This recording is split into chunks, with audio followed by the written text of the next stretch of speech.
नमोऽस्तु सूर्याय सहस्ररश्मये सहस्रशाखान्वितसम्भवात्मने सहस्रयोगोद्भवभावभागिने सहस्रसङ्ख्यायुधधारिणे नमः।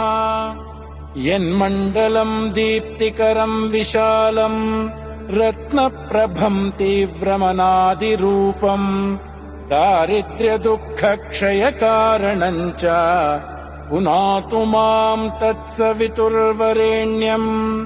यन्मण्डलम् देवगणैः सुपूजितम् विप्रैस्तुतम् भावनमुक्तिकोविदम् तन्देवदेवम् प्रणमामि सूर्यम् पुनातु माम् तत्सवितुर्वरेण्यम्।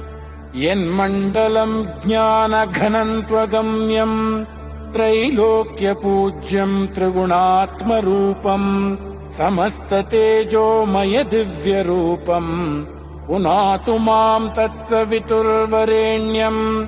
यन्मण्डलम् गूढमतिप्रबोधम् धर्मस्य वृद्धिम् कुरुते जनानाम् यत्सर्वपापक्षयकारणम् च पुनातु माम् तत्सवितुर्वरेण्यम्।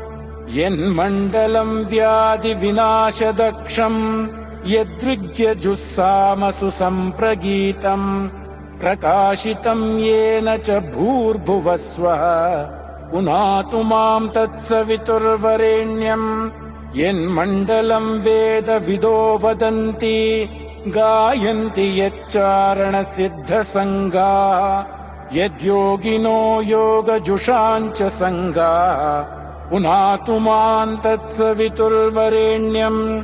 यन्मण्डलम् सर्वजनैश्च पूजितम् ज्योतिश्च कुर्यादिह मर्त्यलोके यत्कालकालाद्यमनादिरूपम् पुनातु माम् तत्सवितुर्वरेण्यम्। यन्मण्डलम् विष्णुचतुर्मुखाख्यम् यदक्षरम् पापहरम् जनानाम् यत्कालकल्पक्षयकारणम् च पुनातु माम् तत्सवितुर्वरेण्यम्। यन्मण्डलम् विश्वसृजम् प्रसिद्धम् उत्पत्तिरक्षप्रलयप्रगल्भम् यस्मिन् जगत्संहरतेऽखिलम् च पुनातु माम् तत्सवितुर्वरेण्यम्।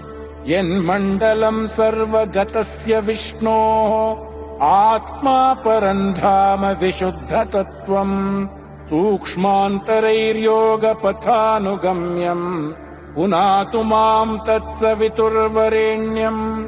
यन्मण्डलम् वेदविदोपगीतम् यद्योगिनो योगपथानुगम्यम् तत्सर्ववेद्यम् प्रणमामि सूर्यम् पुनातु माम् तत्सवितुर्वरेण्यम्। सूर्यमण्डलसुस्तोत्रम् यः पठेत् सततम् नरः सर्वपापविशुद्धात्मा सूर्यलोके महीयते इति श्रीभविष्योत्तरपुराणे श्रीकृष्णार्जुनसंवादे सूर्यमण्डलस्तोत्रम्।